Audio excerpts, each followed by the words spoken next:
Wonderful good day, ladies and gentlemen, to the Sibanye Stillwater corporate update on Commodity TV. The world's largest platinum-palladium producer and top gold producer, Sibanye Stillwater, presented its quarterly figures. The share price is still under pressure, or has been under pressure, but has recovered on the back of rising metal prices, and we think the negative news should be now over and really fully escompted in the stock price. Adjusted EBITDA from the US PGM business improved despite the lower 2E basket price due to a 22% increase in 2E production and a 28% reduction in AISC. There was also a 3% increase in 4E PGM production at the South African PGM operations due to the acquisition of an additional 50% interest in Kroondal.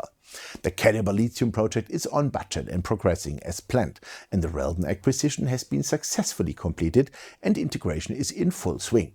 The operational restructuring and capital maintenance actions taken in the second half of 2023 and first quarter of 2024 have resulted in notable improvements at the US PGM operations, with the benefits at the South African operations expected to be phased in over a longer period of time. We are confident that the restructuring of the South African operations to date, as well as the current regional restructuring, will ensure a lower cost structure for the South African region, despite the cost of the phased closure and the initial disruption that has impacted the first quarter this year. Swiftly following the restructuring implemented in Q4 2023, which means refocusing on lower production and costs, there was a significant improvement in the performance of the US PGM operations, with adjusted EBITDA improving despite a lower 2E PGM basket price for Q1 2024. Underground 2E production was 22% higher than Q1 2023 and 5% higher than Q4 2023, with AISC declining 28% year-on-year to $1,335 per 2E ounce, which is within 2024 guidance. Ongoing efforts to address the skills shortage and other operational constraints are expected to lead to further improvements during the year.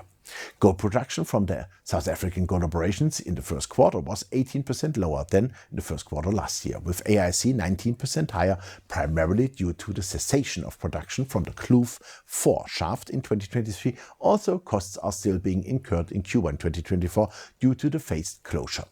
The operating performance of the Sandeville refinery in France was also significantly better due to improved circuit availability and production stability following the repair of the cathode units in the electro-winning circuit in mid-2023, as well as other improvements to the plant.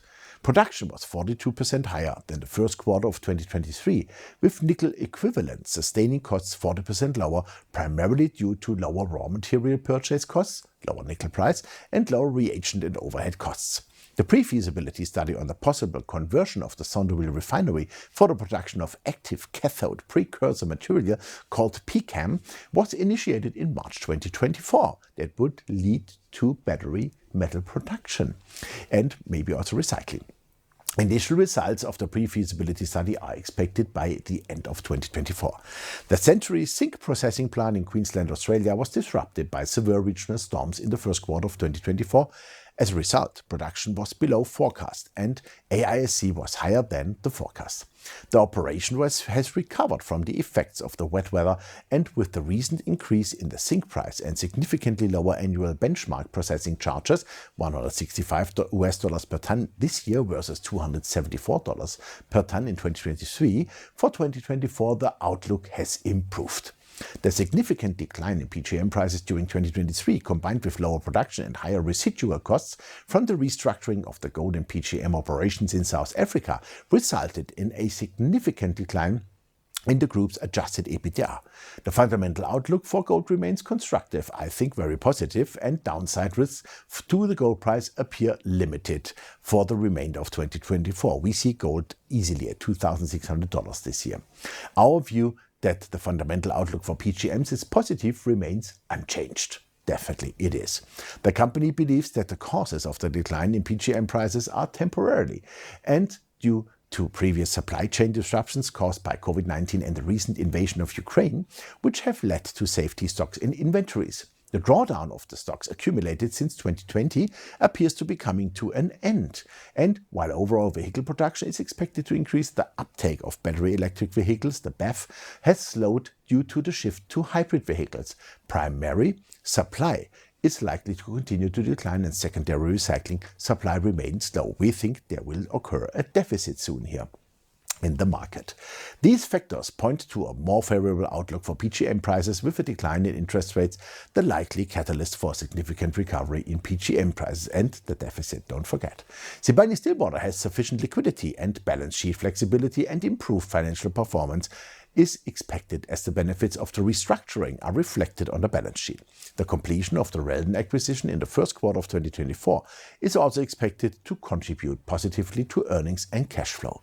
For 2024, the company plans to produce between 440,000 2E ounces and 460,000 at the US PGM operations, with AISC between $1,365 to $1,425 per ounce, excluding a potential S45X advanced manufacturing production credit. Capital expenditures are expected to be between $175 to $190 million, including approximately $13 million of project capital. The 3E PGM production for the US PGM recycling operations is estimated at 300,000 to 350,000 3E ounces in 2024. The 4E PGM production from the South African PGM operations is estimated to be between 1.8 million to 1.9 million 4E ounces in 2024, including approximately 80,000 4E ounces of third-party POC, with AISC between $1,245 to $1,285 per 4E ounce, excluding the third-party POC costs. Capital expenditure for the year is estimated at $343 million. Gold production from the South African gold operations, excluding DRD gold, is estimated to be between 627 and 659,000 ounces in 2024. The AISC are expected to be between $1,955 to $2,133 per ounce.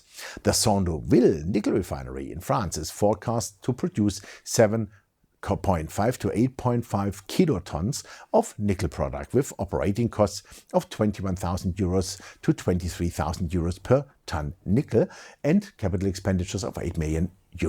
Capital expenditure for the Calibre lithium project is estimated at around €361 million for 2024. The production from the Century zinc tailings retreatment operation is forecasted at 87 to 100 kilotons of zinc metal, with AISC between $2,032 and $2,302 per ton of zinc and capital expenditures of $11 million.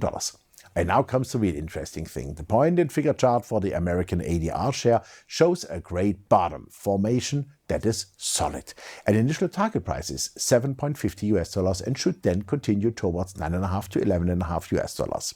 Sibanye Stillwater is a buy at this level, and not to forget, there is still a big uranium choker that could be lifted already in 2025.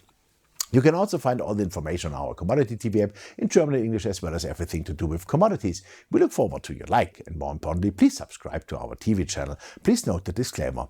The share discussed is part of the SRC Mining Special Situation Certificate, and I'm a shareholder in the company. Thanks for watching us, and bye-bye from Switzerland.